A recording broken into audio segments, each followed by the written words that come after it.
Disenchantment is one of the original animated series on Netflix that makes the streaming service more robust. What's more, the show is much more adult-themed, and thus can have a bit more fun with the classic tropes of things like the fantasy world that Disenchantment is set in.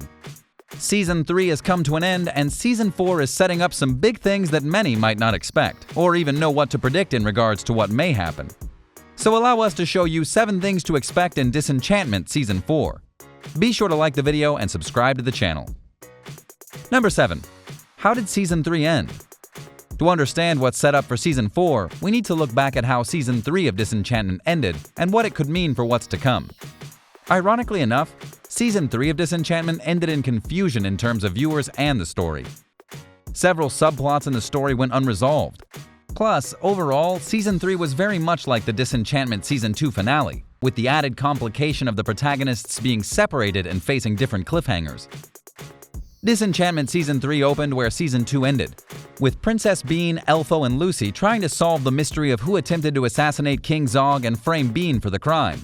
The trail led to the rival nation of Streamland, whose ruler, Alva Gunderson, seemed to have an infatuation with Bean.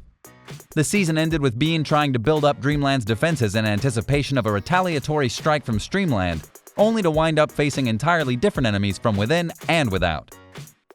The biggest revelation to come out of Disenchantment Season 3 is that the nations surrounding Dreamland are convinced that it possesses some kind of secret magical resources. This is why the rich nation of Bentwood originally sought to ally itself with Dreamland by marrying their prince off to Bean in the series' first episode, and part of why Alva Gunderson of Streamland is so interested in the neighboring country. Although Bean dismissed the idea that her homeland has some kind of secret, there are subtle clues that Dreamland had a vast magic resource at one time, especially its past history as an elvish homeland.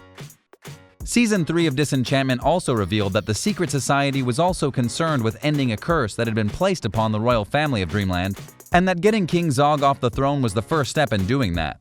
Furthermore, it was revealed that Dreamland was actually originally the home of elves and not humans, and the reason they left it for the forest is unclear. As if all that wasn't enough, Bean apparently has gotten magical powers, and this could be a major focal point for things to come in terms of how magic is within her, what it cost her and her allies to get it, and so on and so forth. Not to mention all the numerous prophecies that are in play that are incredibly vague and or very weird. In short, a lot went on, but yet not a lot was answered. Number 6. Will Season 4 even happen? Typically, Netflix shows have to go and wait for quite some time before being renewed, even when they're infinitely popular ones like The Umbrella Academy. But thankfully for viewers, that's not the case here. In October 2018, Netflix greenlit Disenchantment Season 3 and Disenchantment Season 4 after the initial installment released. So fans don't have to worry about the series' immediate future, as the next 10 episodes have been confirmed. In fact, they're probably in the works now, and depending on how long it takes to be made, it could release later this year, or just keep it tied to January and have it come out in 2022. Though some people think it'll be more like February 2022 based on the previous gap between installments. Only time will tell though, so we'll have to wait and see. Number 5. Divinity and Demons? Disenchantment Season 3 ends by establishing a heaven or hell theme for Disenchantment Season 4. The first setup involves an honorable act by Elfo, who sacrifices himself to the ogres so that his queen can focus on the greater good and not be conflicted about satisfying her tiny fan club. Then Luci is decapitated during an elevator accident after the inevitable return of Queen Dagmar, Bean's sorceress mother who escaped earlier in the season after being exposed for eating trog brains. In the final moments, Luci, a demon, ironically finds himself in heaven, while Queen Dagmar takes Bean to actual hell and seemingly wants to team up with the devil. Meanwhile, King Zog remains in a figurative limbo upon arriving at Twinkletown Insane Asylum, and that means a lot is in play here.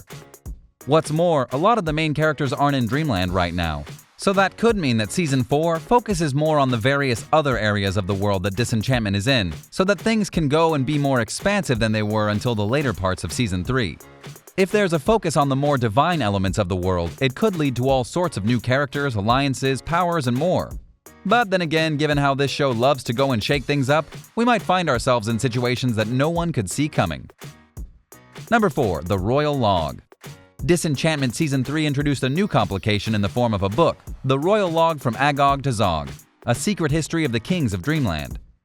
Also known as the Book of Oggs, the Royal Log is a book of great importance to the Seekers, the secret society whose Dreamland branch is overseen by Prime Minister Odval. Prince Derek discovered the book under his bed and found that the final few pages detailing the line of kings after a king whose name started with a TR had been ripped out. The discovery stunned Oddval, who noted that he would be really miffed if someone was plotting something without him. It was later revealed that the exorcist Big Joe was part of a faction of the Seekers who were trying to find the missing pages of the Book of Oggs, begging the question of who removed the pages in the first place and how long ago they did so. What's important about this is manyfold. Mainly, we don't know why these pages were ripped out. If it was one page, that would be one thing, but there were several pages missing, and that seems to indicate that there was something in that secret history that someone didn't want known.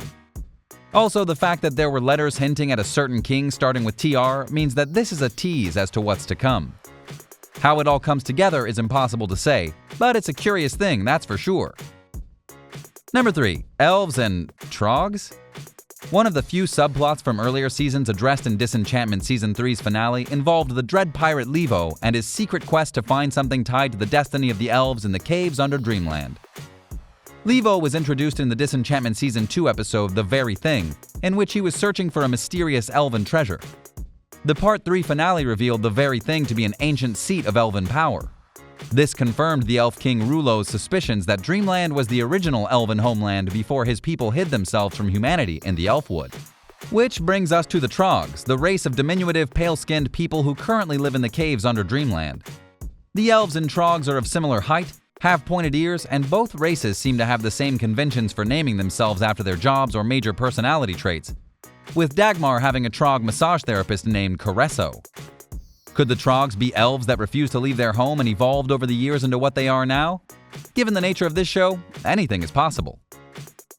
Number 2. The Mystery of Miri the Mop Girl. A smaller element of Disenchantment throughout its 3 seasons was that of Miri the Mop Girl. She would pop in now and again and appear to be nothing more than a background figure, but in the Season 3 finale she went and became a lot more useful, including helping Bean and the others barricade the door from the ogre invaders. She also said a line that infers that she's a wizard. If that's the case, then Season 4 might reveal more of her backstory and what she's really doing in Dreamland. Number 1. Bean and the Prophecies. There are a lot of prophecies in the realm of Disenchantment, and a common denominator between them is that they're all extremely vague. And yet many of them connect to Bean, including the one about a royal family curse, her and her friends being the destined saviors of the troggs, and the magic that is within her via a lightning magic of some kind. And there are even more prophecies hinted at throughout the show. So why are all these so vague, so connected, and most importantly so tied to Bean? Season 4 might shed light on that. Or maybe it won't. Hard to say. So what do you think? What do you think of this look back at Season 3 of Disenchantment and how it may affect Season 4 when it arrives? What were your thoughts on Season 3 of the show and how it set things up for Season 4? Are you excited for the next season to come? And what do you personally want to see from it? Let us know in the comments below, be sure to subscribe, and we'll see you next time on the channel.